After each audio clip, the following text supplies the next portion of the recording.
Forgiveness. In Cedar Dunes Provincial Park, Carl waits out the storm in his car. He writes a letter to his wife as great blinding sheets of gunmetal rain pummel the roof and windshield. Then the storm is over, as quickly as it had begun, leaving a disquieting cobalt sky. He puts the letter face up on the dashboard and gets out of the car, leaving his keys in the ignition and the doors unlocked. There are wooden stairs leading to the beach, but Carl trudges over sodden grassy dunes, ignoring the signs that say keep off. There's no one around, and the tall lifeguard chair is empty, it being too early in the season. The leaden sea churns low cross-current waves as he walks along the russet stretch of wet beach. Close to the water, he picks up medium-sized stones, which he stuffs into his coat and trouser pockets, feeling a gradual confidence with the growing weight of them. The water is tinged red for quite a way, showing how far one can go out before it becomes too deep. He'll probably have to wait a good 10 or 15 minutes before it's over his head. He never learned to swim and can only hope the stones will do their work so the sea can take him quickly. In the early days, he and Lucille used to come here, especially after an argument. Some couples like to make up in the bedroom, but he and Lucille always found a quiet walk along the beach more conducive to forgiveness. Around 8 months ago, she told Carl about the affair she was having. He was devastated, but believed their marriage could survive this rough patch. After 12 years of being married, he still loved her. Nevertheless, she left him and went off to live with the other man. Since then, Carl's phone calls to Lucille have always started with the best of intentions, but inevitably deteriorated into desperate pleading and ended with recriminations and tears. His heart constantly throbbed with a darkening ache. That's when he began to go to Cedar Dunes on his own, searching within himself, hoping to find a way to forgive her. He believed that if he could do this, she would miraculously return to him.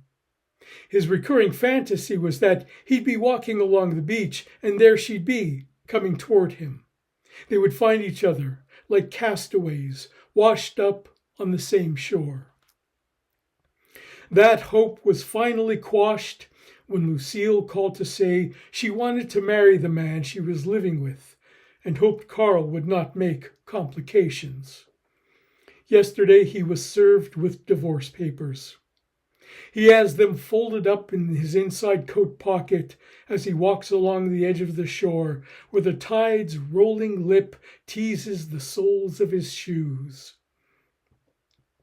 Past the West Point Lighthouse, Carl sees something in the distance, a small statue, something kids may have made out of wet sand. Approaching for a closer look, he catches a movement, amazed to find that it's alive. A hawk standing perfectly still on 2 twig legs. Glittering foam washes over its talons, then ebbs back to the Atlantic. The feathers are drenched, and it seems to be in a state of shock, unable to move. Obviously battered by the storm, or possibly dragged under by a wave, then spewed out onto the shore. Carl tests how close he can get until the hawk lowers its head, wary eyes fixing him with a cold yellow stare, a warning not to come any closer. Drenched or not, he believes the bird means business, and so he stays where he is. I tried so hard to forgive her, he says, and looks around to see if anyone is watching. Only the bird. Its scrutiny makes him feel petty and selfish. He remembers all those hours trying to comprehend why this was happening. All she could ever say was that she fell out of love with him, like the victim of some kind of accident. He believed she felt bad about it, but he knew that it could never be enough, could never bring him to acceptance. He knew the fault lay within him. It strikes him that this is no ordinary hawk. Battered and bitter, jaundiced eyes filled with terror and rage, Carl feels as if he is looking at the mirror image of something struggling inside him. The sun nudges the clouds aside, and the hawk spreads its wings under the golden warmth, then takes to the air. Carl shields himself with his hands and stumbles backward, falling to the ground with a sharp thump to the small of his back. The hawk's shadow passes over him, obscuring the sun in a split-second eclipse. Then he is momentarily blinded by white brilliance. Shading his eyes, he searches the sky, but the hawk is nowhere to be seen. He struggles to his feet, the stones in his pocket reminding him why he came here today. The weight of them seems to push his heels into the wet sand. He brushes himself off, as if at any moment Lucille might come strolling by. But she won't. He knows that now.